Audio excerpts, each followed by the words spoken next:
Hello everyone, सभी मित्रों को मेरा नमस्ते और जय श्री राम।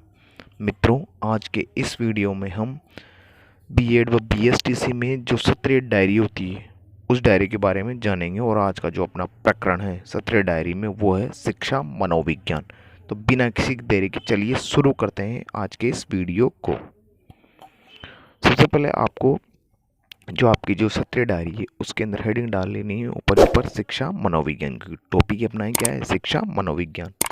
ये हेडिंग डाल लीजिए। ये हेडिंग डालने के पश्चात में नीचे छोटी वाली हेडिंग डालिए, शिक्षा मनोविज्ञान का परिचय। शिक्षा मनोविज्ञान का परिचय हेडिंग डाल लीजिए और लिखिए आप आगे, मनोविज्ञान की वह शाखा है जिसमें इस बात का अध्ययन किया जाता है कि मानव शैक्षिक वातावरण में सीखता कैसे है तथा शैक्षिक क्रियाकलाप को अधिक प्रभावी कैसे बनाया जा सकता है।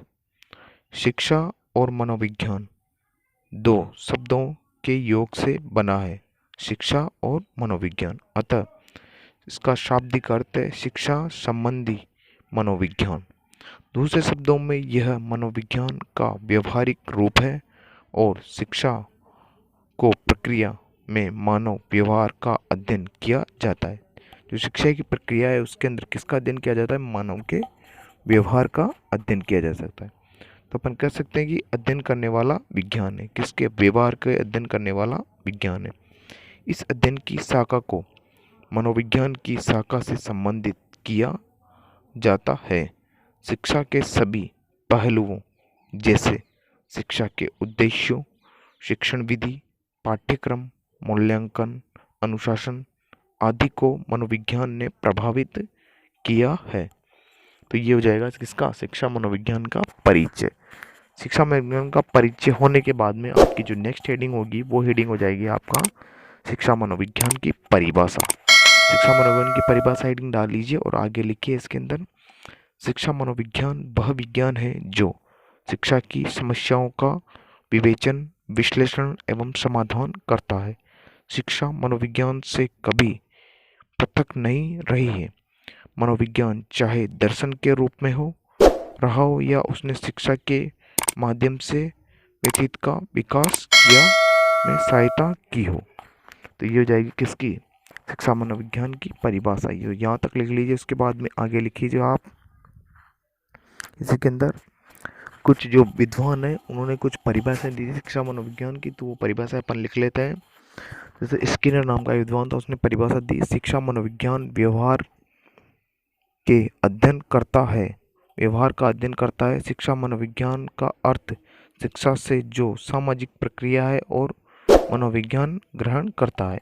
उसके बाद एक और दूसरा विद्वान था, वो था क्रो एंड क्रो। तो इसके अनुसार परिभाषा होगी, शिक्षा मनोविज्ञान व्यक्ति के जन्म से लेकर वृद्धावस्था तक सीखने संबंधी अनुभवों का वर्णन तथा व्याख्या करता है। फिर एक और वैज्ञानिक था, विद्वान था, उसने परिभाषा दी, जेम्स ड्रेवर था वो, उसने परिभाषा दी, शिक्षा मनोविज्ञान व्यवहारिक मनोविज्ञान सिद्धांतों तथा खोजों के प्रयोगों के साथ ही शिक्षा की समस्याओं के मनोवैज्ञानिक अध्ययन से संबंधित है। एक और विद्वान थे एलिस। तो एलिस विद्वान के अनुसार परिभाषा हो जाएगी इसकी, शिक्षक मनोविज्ञान मानव प्रतिक्रियाओं के शिक्षण और सीखने की प्रभावित और वैज्ञानिक दृष्टि की व्युत्पन्न सिद्धांतों के अनुप्रयोग का प्रतिनिधित्व करता है। ये हो जाएगी एलिस के अनुसार। थोड़ा इसमें और लिख लीजिए, भारत में शिक्षा का अर्थ ज्ञान से लगाया जाता है। गांधी जी के अनुसार शिक्षा का तात्पर्य व्यक्ति के शरीर, मन और आत्मा के समुचित विकास से है। तो ये हो जाएगी किसकी, शिक्षा मनोविज्ञान की परिभाषाएं जो कुछ थी। उसके बाद में आप लिखेंगे, नेक्स्ट हेडिंग हो जाएगी आपकी शिक्षा मनोविज्ञान का अर्थ। इसमें लिखिएगा, शिक्षा मनोविज्ञान का केंद्र मानव व्यवहार है। शिक्षा मनोविज्ञान खोज और निरीक्षण से प्राप्त किए गए तथ्यों का संग्रह है। शिक्षा मनोविज्ञान में संग्रहित ज्ञान को सिद्धांतों का रूप प्रदान किया जा सकता है। शिक्षा मनोविज्ञान में संग्रहित ज्ञान को सिद्धांतों का रूप प्रदान किया जा सकता है। इसके बाद में नेक्स्ट लिखिए आप, शिक्षा मनोविज्ञान में योगदान। योगदान में आप लिखेंगे पहला बालक का महत्व, दूसरा लिखिए बालकों की विभिन्न अवस्थाओं का महत्व, तीसरा हो जाएगा बालकों की रुचियों व मूल प्रवृत्तियों का महत्व। इसके बाद में नेक्स्ट होगा आपका चौथे वाला बालकों की व्यक्तिगत विभिन्नताओं का महत्व। फिर नेक्स्ट होगा पाठ्यक्रम में सुधार, लिख लीजिए आप, पाठ्यक्रम में सुधार लिख लिया। इसके बाद में नेक्स्ट चलते हैं अपन, थोड़ा सा कुछ बचा हुआ है वो लिख लेते हैं अपन।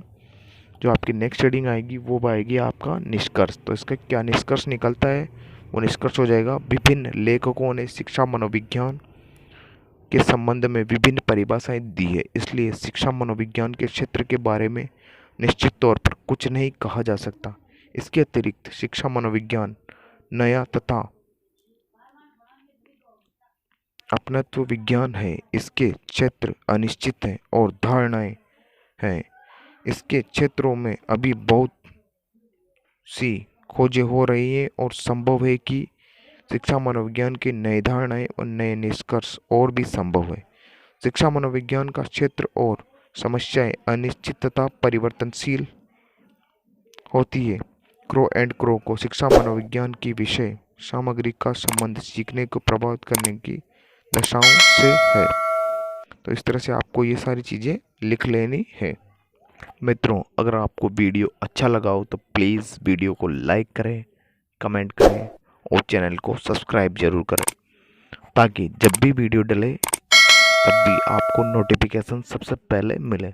मित्रों, जो सब्सक्रिप्शन है फ्री ऑफ कॉस्ट है, तो प्लीज़ चैनल को सब्सक्राइब कर लें। Thanks for watching.